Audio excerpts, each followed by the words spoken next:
kabajamtoota hordoftoota akkasumas dhaggeeffattoota keenya sagantaan keenya wixata sadaasa 5 bara 2024 keessummeessituun keessan an Tuujubee Horaati. Qophii keenya har'a irratti irra jireessisaa filannoo pirezidaantummaa United States har'a deemsisamaa jiru irratti fuulleffata. Waahilli koo Tigist as na cina jirti. Tigist pirezidaantummaa malees dorgommiiwwan har'a filannoodhaaf dhiyaataa jiran san immoo sana keessaa tokko nu ibsuu dandeessaa? Kutaaleen biyyaa fakkeenyaaf kutaaleen biyyaa dhiibbaa isaan qabaatan jira filannoo har'a geggeessamu keessatti. Tole egaa dhugaadha kutaaleen United States akka waliigalaatti kutaalee 50 qabdi biyya kana keessatti filannoon geggeeffamu sadarkaa naannoleetti kunis maal jechuudha koreen filannoo akka biyyoolessaatti waliigalaa hin jiru jechuudha akka yeroo baay'ee biyya kaan irratti beeknu egaa kutaalee 50 kana keessa kutaaleen ijoo ta'an jiru.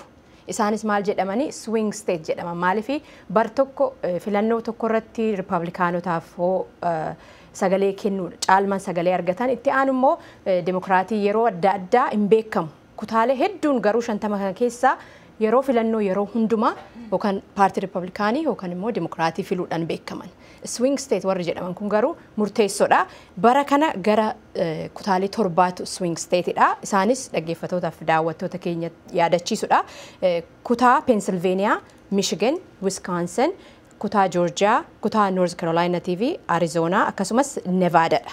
Egaan warri kaadhimamtoota lamaan keessaa pirezidaantii United States duraanii kanaan dura waggaa 4 aangoorra turan amma dorgomaa jiran Donald Trump fi amma immoo itti aantu pirezidaantii ta'anii tajaajilaa jiran kaadhimamtuun paartii Dimookiraatotaa Kamala Harris kanarratti xiyyeeffatanii laalaa jiranii maalifi kutaalee kana keessatti irra caalaa kan moohitu pirezidaantummaa itti aanu carraa argata jechuudha. Tole pirezidaantummaa malee filannoon guyyaa har'aa geggeessaman jiru yoo jiraatanoo maal faati? Hin jiru. Fakkeenyaaf mana maree bakka bu'ootaa uummataa kan United States keessatti teechoo 435tu jira. Isaan hundumtuu 435 filannoodhaaf dhiyaataniira jechuudha. Gara seeneetii yoo deebine immoo seeneetiin United States teechoo 100 qaba. Isaan keessaa 34tu har'a filannoodhaaf dhiyaatee jira jechuudha. Gama biraatiin sadarkaa kutaatti governor warri jedhaman warri kutaa bulchan jiru. Isaan keessaa immoo gara 11tu har'a dorgommii irratti hirmaatee jira. Dhugumaan egaa pirezidaantummaa United States itti aanu nama moohuuf hireen ittiin hojii isaaniitiif imaammata isaaniitiif milkaa'u filannoo mana mareetiif seeneetii kana irratti illee baay'ee hundaa'a maalifi yeroo ammaa hoolaaltee mana maree United States baay'inaan iddoo qaban warra ripablikaaniiti isaantu caalmaa qaba jechuudha teechoo seeneetii hoolaaltee garuu takkaan demokraatiin caalan malee waluma qixa jiru takka demokraatiin irra caala qaba kanaafuu warri irra caala argate imaammanni isaanii gara hojiitti hirkachuuf isaan fayyada jechuudha. Tole galatoomii Tigisti gara booda ammoo hordoftoota keenya qophiilee filannoo United States ilaallatan kabiroo itti dabalaa dhiyeessina.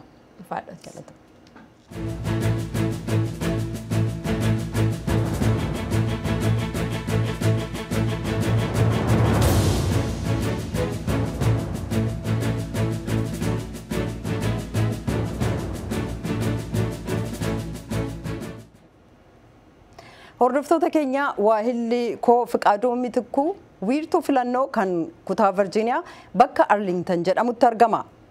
Mitikuu ganamarraa kaastee bakka sana jirta haalli filannoo gamasii maal fakkaata? Tole galatoomii Tuujubee bakka kanatti kan inni argame lafa bariidha. Buufanni filannoo kunis kan inni baname akka sa'aatii biyya kanaatti sa'aatii 6 ganama akka Itoophiyaatti ganama barii sa'aatii 12 irraati jechuudha. Yeroo sanatti namoonni baay'een hiriiraniiti argamu. Wanti ajaana dhibe bakka kanatti namoonni filattoota ta'anii hiriiranii baay'inaan barii sana argadhe baay'een isaanii dargaggootadha. Sana booda immoo akka sa'aatii biyya kanaatti sa'aatii 9 akka Itoophiyaatti immoo ganama sa'aatii 3 jechuudha. Jaarroliin kanneen umuriin isaanii deemeeru dhufanii filachaatti turanii balbala irratti immoo kanneen paartilee bakka bu'anii namoonni waraqaawwan akkaataa isaaniitti filatan yeroo isaan kennanii fi argeetiin jira. San dura garuu filattoota dubbisneeti jira yaada isaanii dhaggeeffannee walitti deebina. Namni hundi biyya keessa jiraatu keessatti waa tokko argachuu qaba, mirga argachuu qaba. Mirga isaa sun immoo filannoodhaan agarsiisa. Anaaf akka nama tokkotti dubbiinsa waa'ee paartii yookaan immoo waa'ee dimokiraatii riippaabilikaanii otoo hin taane vaaliyuu ani qabu sakamtu qaba jedheen ilaala. Anaaf akka nama tokkotti kanan ilaalu waa'ee dinagdeedha. Lammaffaan immoo waa'ee immigireeshiniidha. Akkasumas seeftii nageenya namoota kana fudhatanii ka'ani. Akkasumas mooraal vaaliyuu kan koo fudhatanii kan dhiyaatanii isanii keessatti gamaggamee madaalee ilaala. Dhugaadhumaan baay'ee ulfaataadha inni baranaa anumtuu murteeffachuu dadhabeetan rakkataa jira. Egaa Waaqayyoon amana waanta ta'eef Waaqayyoon kadhataan jira. Waaqayyoo gara laphee kootii waanta inni fidu tokkuma godhadheetanii itti yaadaa jira. Haga ammaatti osoo murteessin jirtu jechuudha. Murteessini dhugaadhumaan sagaleen Waaqayyoon eegaa jira waanta inni laphee kootti dubbatu. Mitikku dabalata bakka wiirtuu filannoo sanaatti kan argaa jirtu maali? Egaa amma guyyaa walakkaa ta'eeti jira asitti yeroo kana immoo filattoonni baay'een isaanii waluma jalaa boodadha kan dhufaa jiranii garuu akka ganamaa ariitii hin qabu. Egaa filannoon United States inni baranaa kun seenaa qabeessa kan jedhamudha. Seenaa keessattis inni tokkoffaa yeroo jalqabaaf pirezidaantii dubartii kan argatu jedhameeti eegama yoo Kamala Harris kan filatamtu ta'e akkasumas pirezidaantiin duraanii Donald Trump kan deebi'anii filataman yoo ta'e marsaa lammaffaaf carraa pirezidaantummaa argachuutiin gara White House'itti deebi'u jedhameetiin kan filannoon inni baranaa adda taasisudha jechuudha. Akkuma waa'illi keenya Tigisti sila kaaste immoo asitti filannoo pirezidaantummaa qofa osoo hin taane kanneen mana maree bakka bu'oota uummataa fi kan naannoof dorgomanis har'a filatamaatii jiru jechuudha tujube.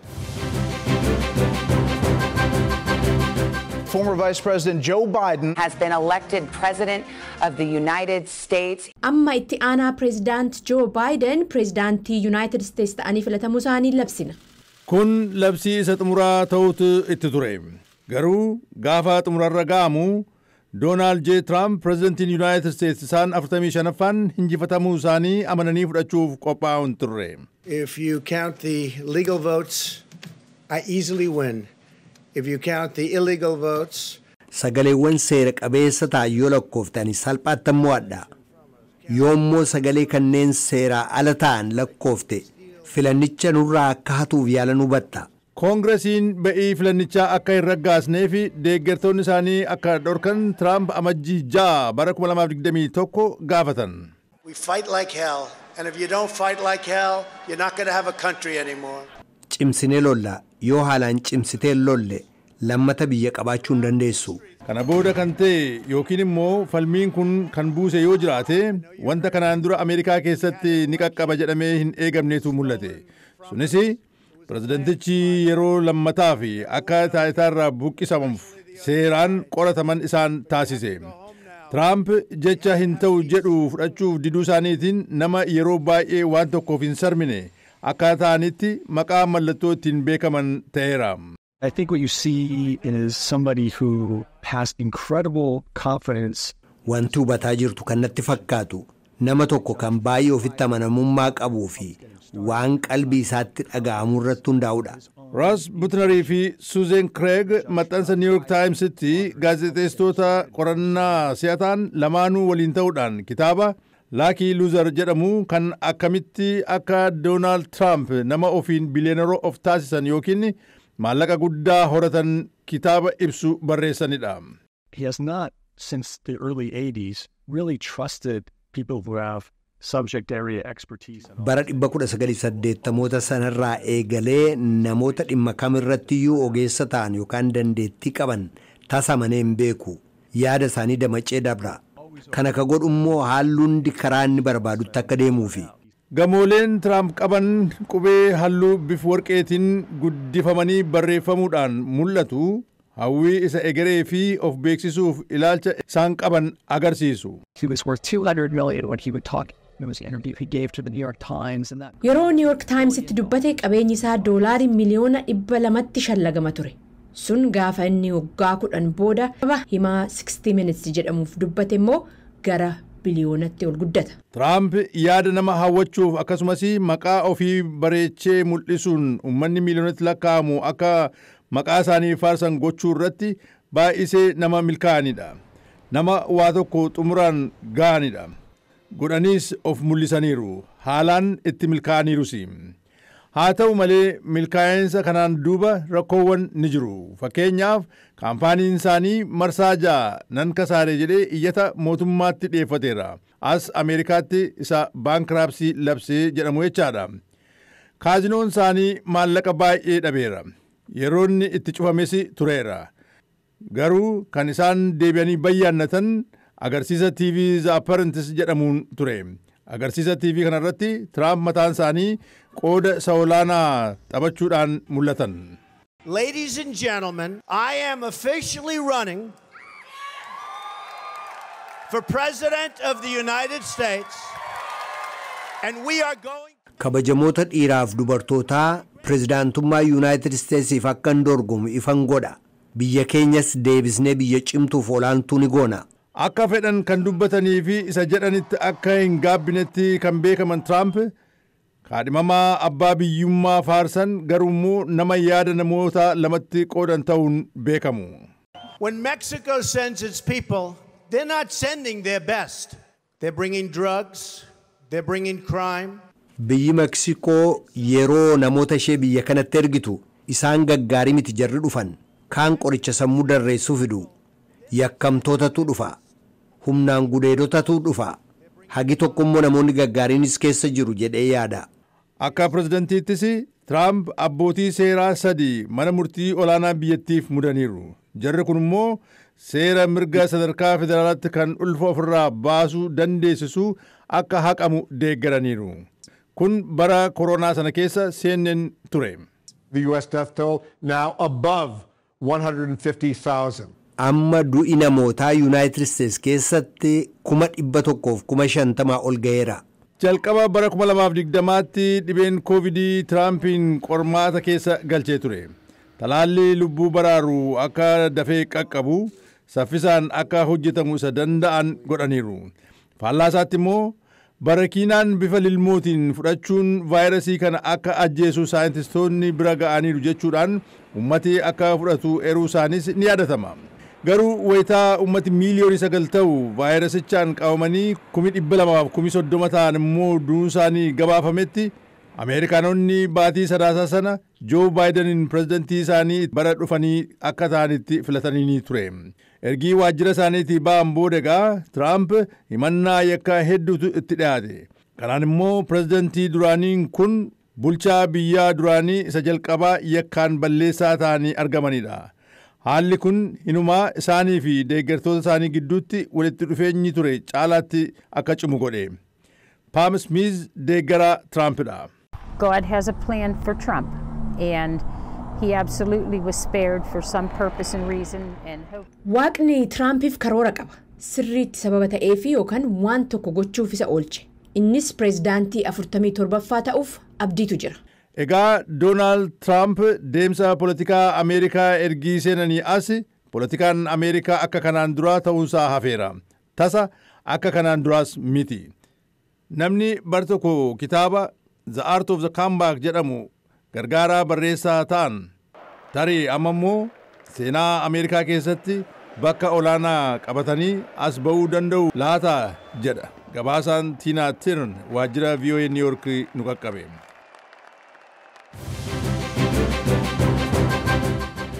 Kamala Harris yeroo gumii paartii Deemokiraatotaa gaggeeffamee ture sanatti akkas jedhan. My mother was a brilliant, 5-foot-tall brown woman with an accent. Haati tiyya dubartii qaroo dheertuu meetirii 1.2 caaltu. Bifti ishii magaala. Oggaa haasoftu Ingiliffi ishii nama bakka biraatii dhufte ta'uun ishii hin beekama ture. Seenaan Kamala Harris bara 1964 dhalachuu isaaniirraa jalqaba. Naannoo namoonni bakka adda addaarraa dhufan keessa jiraatanii fi jijjiirama argamsiisuuf tattaafatan kan San Francisco Bay Area jedhamu keessatti. Abbaa fi haati Kamala Harris godaantota. Sheemaalaa Gopalan Hindiirraa akkasumas Doonaald Harris Jamaayikaarraa dhufan. kaalifoorniyaa barkilee keessatti ol argan barattoota kennaa addaa qabanii fi baratanii eebbifaman kun yuunivarsiitii kaalifoorniyaatti barachuuf dhufan. bara 1960moota keessa barkileen wiirtuu qabsoo mirga lammiilee fi kan nagaaf itti falman ture. haaris yaadannoowwan jalqabaa qaban yeroo barcuma ijoollee irra kaa'anii dhiiban irra kaa'amanii gara hiriiraatti geeffamuu akka ta'e dubbatu. bara 1970tti gaa'illi maatii haaris dhumasaa ta'e. haati kamalaa shaayimaalaa gooplaan ijoollee isaanii durbaa lamaan waliin naannoo barkilee flaatlands jedhamuun beekamu keessatti mana jireenyaa yookaan appaartimentii kireeffachuun argataniiru. So they lived above the daycare center, above Shelton's daycare, in a modest 2-bedroom, 1-bath apartment. Kanaaf Eddugala oolmaa daa'immanii Shelton Daycare appaartimentii gubbaa olitti xiqqoo ta'e kutaa rafiitii 2 fi mana dhiqannaa tokko qabu keessa jiraatan. Kamaalaaf hiriyyaa yeroo ijoollummaa akka turan Kaarool Poorter jalqaba haarisiin bakka awutoobisiin mana barumsaa dhaabbatee barattoota fuudhuuf buusutti wal argan. We were the second class to desegregate Berkeley Public Schools. Manneen barnootaa mootummaan Berkeley keessatti loogiin akka dhaabbatu gochuudhaaf waan gaggeeffame keessatti nuyi warra gitaa lammaffaa turre. Haaris gara yuunivarsiitii Haawaard, yuunivarsiitii gurraachotaa kan seena qabeessa ta'e sana seenuudhaan san booda seera baratan. Yeroo dhiironni gurraachota ta'an lakkoofsaan hedduun kaalifoorniyaa keessatti hidhamanitti Haaris hojii haadha alangummaa kan fudhatan yoo ta'u. qoodi fudhatan kun yeroo baay'ee hawaasa gurraachota Ameerikaa keessatti haala hamaadhaan ilaalama. Hiriyyaa ijoollummaa Haaris ka ta'an Kaarool Poorter akka jedhanitti. She wanted to go in and change things so that people weren't being prosecuted the way that they were based on systemic and structural racism.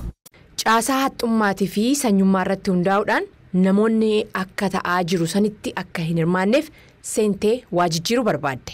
bara 2002tti Haaris dorgommii haadha alangaa aanaa Saan Firaansiskoo ta'uudhaaf nama aangoorra jiru waliin wal dorgoman. rogeettii siyaasaa akka ta'an Andriyaa Diustel dubartoonni paartii deemokiraatotaa akka filataman gargaaruuf hojjetu. Isaanis akka jedhanitti. There had never been a woman district attorney. Dubartiin haadha alangaa aanaa taateen beektu. Durumayyuu nama injifattuun turre garuu jalqabumarraa kaasee waan baay'ee adda ta'e qabdi ture. Haaris dorgommii walitti dhiyeenya qabu kan injifachuun hojiitti kaseenan yoo ta'u yakkamtoota hookkaraa irratti murtii kennamuu fi yeroo hidhaa keessatti turanis dabalanii jiru. Namoota yeroo jalqabaa fi yakka hookkaraan himataman akkasumas kanneen dhimma hookkaraan ala ta'een himataman Kamalaan sagantaa deebisanii dhaabuu ofii Back on Track jedhamutti qajeelchan. bara 2010 haadha alangaa waliigalaa kaalifoorniyaaf kan filataman yoo ta'u gocha liqii gowwoomsaa irratti baankota Ameerikaa doolaara biliyoona 20 kan daldala qoricha sammuu namaa doochuu daangaa qaxxaamuruun gaggeeffamuu fi daldaltoota dhala namaa seeraan ala deddeebisan akkasumas walqixxummaa fuudhaaf heerumaa yookiin gaa'ilaa irratti akka waliigalan dhiibbaa geessisaniiru. bara 2016tti Haaris seenata Yuunaayitid Isteetsi keessatti filatamuun dhimmoota immigireeshinii, eegumsa fayyaa fi haaromsa haqa yakkaa irratti hatattamaan sagalee cimaa ta'e dhageessisuudhaan ol ba'an. dhaddacha irratti gaaffii ijoo gaafachuun dandeettii hoogganoota humna qabeessa ta'anii itti gaafatamummaa jala galchuudhaan ka beekaman Haaris waltajjii biyyoolessaa irrattis nama beekamtuu ta'an. Garuu bara 2020 pireezidaantii ta'uu fi dorgommii ta'e irratti gareen duula filannoo Haaris jeequmsa hojjetoota gidduutti ta'een kallattii adeemsaa argachuuf rakkatan. Jiil duraan gargaara Haaris turan. Isaanis akka jedhanitti. There's definitely been stories about waa'ee jijjiirraa hojjettoota olaanaa namoota dandeettii qaban naannoo ishee keessatti tursiisuu dadhabuu laalchisee seenaan akka ture beekamaadha.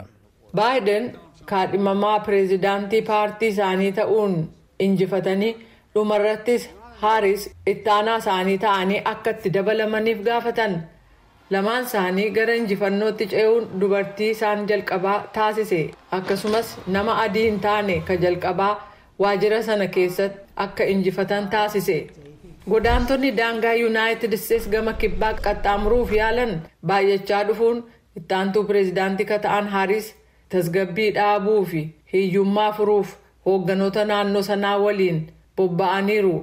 Hatattamaanis xiyyeeffannoo siyaasaa ta'an. Kaalifoorniyaa keessatti filattoota keessaa tokko ka ta'an Kaatii Wilmont akka jedhanitti. Ishiin daangaa keenya eeguuf itti gaafatamtuu ta'uu qabdi ture. Ammallee gara sanitti gadi bu'uun ishiillee hin beekamu. Haaris waltajjii addunyaa irratti ergamtuu addaa ta'uudhaan tajaajiluun deeggarsaa fi waldhabdee tasgabbeessuu isaaniif cimsee jira. Akkasumas hojii danqaa cabsuu fi waan eegame caalanii argamuu keessatti Haaris amma guddataa jiran. Pireezidaant Joo Baayiden yeroon eegamnetti dorgommii kana keessaa ba'an. Haaris paartii Demookiraatotaaf kaadhimamtuu pireezidaantii ta'uudhaan dhiyaatanii jiru. Kutaa Yuunaayitid Isteetsi Minisootaa keessatti diistiriktii 31 baaf paartii Dimookiraatotaarraa mana maree bakka bu'oota uummataa ka dorgoman obbo Gaaddisaa Barkeessaa keessummaa keenya har'aati. Gama Riippaabilikaanirraa ka dorgoman Peegii Skaat argachuudhaaf yaaliin taasifame milkoofne jaallanneetu obbo Gaaddisaa dubbisee kunoo. Paartii koo yookiin anaan filachuun hawaasa keenyaaf bu'aa maalii buusaa jettanii yaaddu? Sa'aatii kana wanti irra jirru kun sadarkaa namarraa akka Oromootti akka sabaatti irra jirru sadarkaa mo'ichaa irra jira. Kun ana duwwaa fi tuuntaanii saba keenyaaf illee waan guddaadha. Namoonni kana irra yaadii godhan baay'eetu turan. Keessumaa namootni akka amanee achuma illee carraa kanaan galateeffachuun barbaada. Buleettii keenya amanee kaampeenii cimaa geggeessite Minisootaa keessatti isheen US Kongireesiif ture kan isheen dorgomtee turte garuu piraayimeriidha. Irraan darbine piraayimeri irrattidha kan isheen dhaabdee. Waantuma ta'een namootni jijjiiru namootni akkasiitii Siiti Kaawunsiliif illee dorgomanii kan akka Tashitee qofaa jiru. Isaanillee warra nu dura turanidha. Isaanillee galatoomaan jedha. Nuyi wal kakaasuu danda'uu qabna. Akka sabaatti akka biyyaatti wal kakaasuu danda'uu qabna jedha. Kunis saba keenya hin gargaara. Biyya keenya keessatti rakkoo baay'eetu jira. Mootummaan irratti dhiibbaa uumeera jennee mana sana fuulduratti dhannee mormaa turre. Al tokko yeroo nuyi itti namni tokkollee gadi ba'ee nun dubbisin deebinee gallu ture. Amma garuu yoo ani filame sabni koo yoonni gaaffii qaba wanta na rakkiseetu jira. Wanta saba koo gargaaru biyya keenya keessatti rakkinni jira jedhee iddoo sanatti argame afaan isaaniitiin yoon itti gadi ba'e saba kanaaf bu'aa guddaadha. Yeroo darbe Osfaanaa irratti reprezentaativii tokkittii waan hin qabneef nuyi.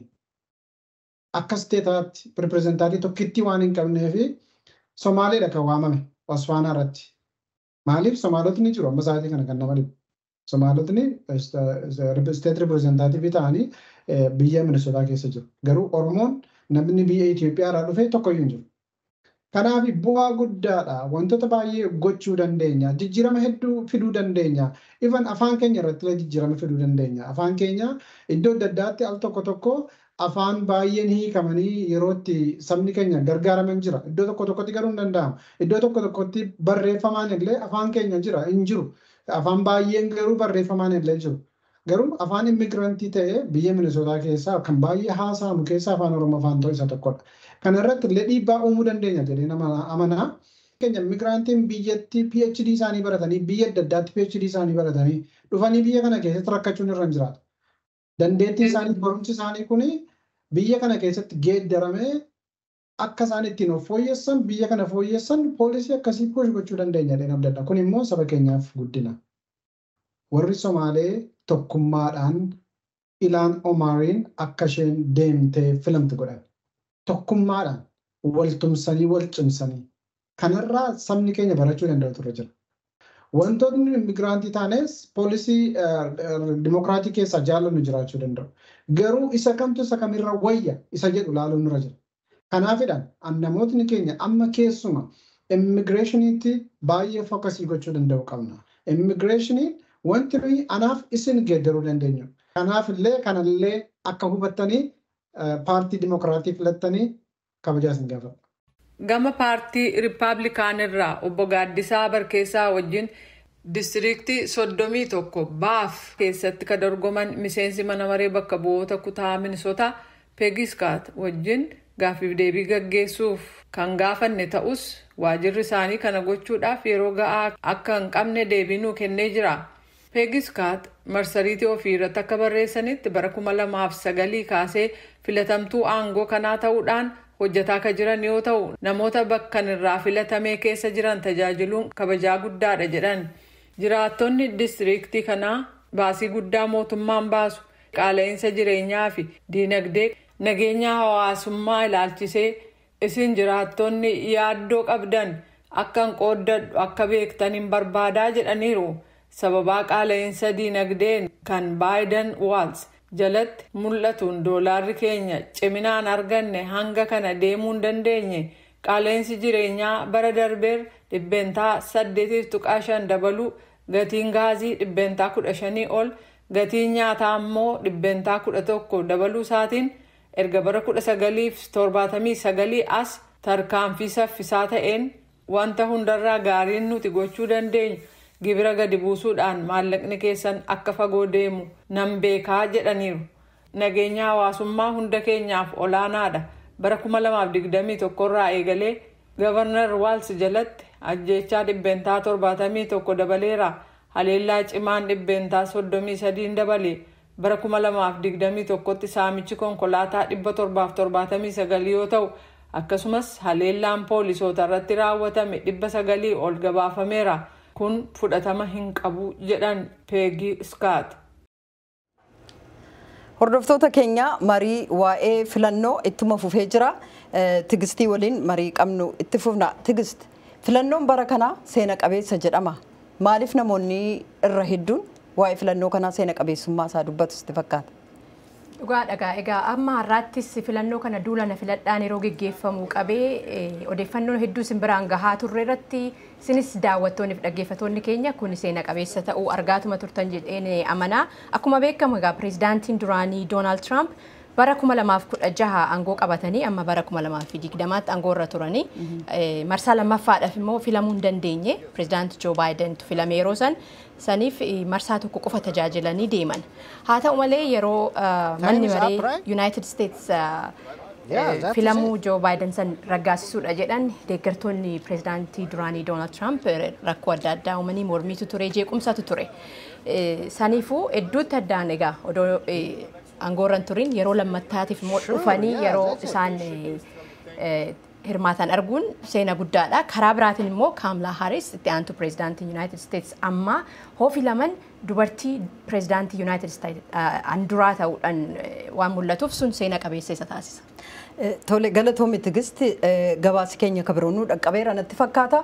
Lammiiwwan Oromoo as United States keessa jiraatan filannoo United States fi sagalee isaanii kennaa jiru kana laachisuudhaan gabaasa qabna kunoo. Filannoo United States guyyaa har'aa geggeeffamaa jiruun miseensonni hawaasa Oromoo kutaalee United States adda addaa keessa itti aantu pireezidaantii Kaamlaa Haarisiif garii immoo pireezidaantii duraanii Doonaald Tiraampiif sagalee kennaa jiran. Kanneen Doonaald Tiraampiif sagalee kennan keessaa kutaa Minisootaa irraa obbo Jamaal Sa'iid maaliif akka Doonaald Tiraampiin filatan nuuf ibsaniiru. Imaammata dinagdee Tiraampiif Kaamlaa Haaris wal bira qabuun attamitti ilaaltuu jechuun gaaffiin dhiyeesseef deebii kennaniiru. Poolisiin lachuutu kan Baayidenis kan gartee Haarisis biyya tana amata 4 dabre kanaaf humaata akka illee hin goone innaawaa gartee hamma yeroo ammaan tanatti biyyi tun akka malee rakkachaa jirti. Jiraattonni biyya tanaa rakkachaa jira. Infileeshinii ol ka'aa jira. Gaazni qaaliidha. Jireenyi gartee mana kireeffachuudhaa mana bitachuudhaa ammaan tana hin danda'amu. Dur gartee Ameerikan Diriim jedhaniiti gartee ilaalaa turan. Amma gaa hogguu waliin ilaaltuu Tiraamp wajjin yeroo dabartee amata 4 taraa duraa bulchuu ture san akka malee gartee ikonomii bareedduu turte. Gaazni rakkisha ture, namni akka fedhetti giroosharii bitachuu danda'u ture, ammasis manallee akka malee namni bitachaa ture. Kun egaa ikonomiin jara lachuutu dachiisamii jechuudha. Maaliif pireezidaanti Tiraamp nama gartee biizinasaati. Ikonomiin isaatis warra ikonomii ekspertii tahanirraa dhufa. Warra gartee Wall Street irra dalagu irra hedduun isaanii jara kanaan gaggeeffamee akkasitti gartee ikonomii bareedaa biyya tanaaf godhaa ture amata Faransaa keessatti jechuudha. Egaa wanni himannaan kun gartee himannaa yeroo dheertuu odoo pireezidaantii hin ta'in dura irratti gaggeeffamaa ture. akkasumas amata afran duraa san irratti illee dhiibbaa takka illee irratti hin finne wanni pirezidaantii Tirampii fi mijiyyoo himamtee san jidduutti gartee gaafa san wanni ta'e isaan lachuutu warra nama gartee gurguddaadha warra amata 18 oliiti. Warri namni amata 18 olii biyya tanatti gartee waan fedhe godhuu ni danda'a. Kana keessa maas gartee akka gartee namni kun takkaa'uu waan takka illee dubbanne je'ee maallaqa waliin kanuunis waanuma jiru. Kanarratti gartee rakkoon nuti amata afran as deemu kanatti gartee rakkoon ni dhufaa jennee takkaa'uu hojii isaa ni balleessa jennee. Kabiroo kanan dubbise Kolombos Ohaayo irraa deeggartuu paartii Dimookiraatotaa akka ta'an Nars Tolashee Faqqadate. Kaamilaa Haarisiif sagalee kennuu isaanii dubbatu. Dhimmi ijoon isaan Kaamilaa Haarisiin filataniif maaliif jechuun gaaffiin dhiyeesseef deebii kennuun eegalu.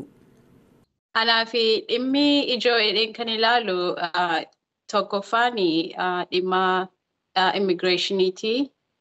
Ittaanee dhimma dinagdee fi akkasumas dhimmi fayyaas akka nama fayyaa keessatti hojjetutti inni suni anaaf waan guddaadha. Namni hundumtuu inshuraansii qabaatee dhaqee fayyaa isaatiin ilaalamee fayyaasaa akka eegamuu fi mirga falmiti isheen iddoo guddaa kennuu fi warri Dimookiraatii kun anaaf wantoonni gurguddaa keessaa warra tokkodha. Akkasumas waa'ee environmentii keenyaas inni kunis isa tokkodha.